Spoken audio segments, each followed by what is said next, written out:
মেয়ের স্কুলের টিফিনে কাল যে সয়াবিনের কাটলেটটা বানিয়ে দিয়েছিলাম, আজ তার রেসিপিটাই তোমাদের সাথে শেয়ার করছি। আমি এখানে কিছু কাবলি ছোলা আর সয়াবিন আগে থেকে সেদ্ধ করে নিয়েছিলাম, আর এখানে কড়ার মধ্যে দিয়ে দিয়েছি জিরের গুঁড়ো আর গরম মশলার গুঁড়ো। এগুলোকে শুকনো খোলায় একটু ভালো করে নেড়েচেড়ে নেব। তারপর নামিয়ে রেখে একটু ঠান্ডা হতে দেব। আর একটা মিক্সিং জারের মধ্যে কাবলি ছোলা আর সয়াবিনগুলোকে আমি দিয়ে দিলাম। তার মধ্যে কিছু আদার কুচি দিয়ে একটা সুন্দর পেস্ট বানিয়ে নেব। পেস্টটা যেন ঠিক এমন শক্তই হয়, খুব বেশি জল দিয়ে পেস্টটা বানালে হবে না। তার মধ্যে দিতে হবে স্বাদ মতো লবণ, হলুদ, পেঁয়াজ কুচি, সামান্য লঙ্কা কুচি। আপনার বাচ্চা যদি ঝাল খেতে পছন্দ করে আপনি ঝালটা একটু বেশিও দিতে পারেন।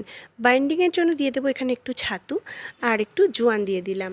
এই সব উপকরণ হাত দিয়েই হালকা হাতে একটু মেখে নেব। এরপর এর মধ্যে দিয়ে দেবো আগে থেকে ভেজে রাখা গুঁড়ো মশলাটা। আমি এখানে একটু ভাজা বাদাম মিক্সারে গুঁড়ো করে এর উপর দিয়ে ছড়িয়ে দিলাম। এটা একদমই অপশনাল, আপনি ইচ্ছা হলে দিতে পারেন, নাও দিতে পারেন। এরপর একটা ফ্রাইং প্যানকে হালকা গরম করে এর মধ্যে সুজি দিয়ে দেবো। সুজিটা একটু নাড়াচাড়া করে লালচে লালচে কালার হলে তখন এটাকে নামিয়ে রাখবো। আর এদিকে কাটলেট বানানোর জন্য যে ডোটা বানিয়েছিলাম সেটা থেকে ছোট ছোট পিস করে এরকমভাবে কেটে নেব। দেখুন এটা এখন কত সুন্দর দেখতে লাগছে। এরপরে একটা ফ্রাইং প্যানের মধ্যে আমি একটু ঘি দিয়ে নিলাম। ঘিয়ের বদলে আপনারা এখানে বাটারও ইউজ করতে পারেন বা রিফাইন্ড অয়েলও ইউজ করতে পারেন। কাটলেটগুলোকে আমি সুজি দিয়ে ভালোভাবে কোটিং করে ফ্রাইং প্যানের উপরে দিয়ে দেব। এই কাটলেটগুলোকে আপনারা রিফাইন্ড অয়েলে ডিপ ফ্রাই করেও করতে পারেন, কিন্তু আমি এখানে বেশি তেল ব্যবহার করব না, যেহেতু এটা বাচ্চাদের টিফিনে দেবো, সেজন্য হালকা ঘি দিয়েই আমি এগুলোকে সেঁকে নিচ্ছি।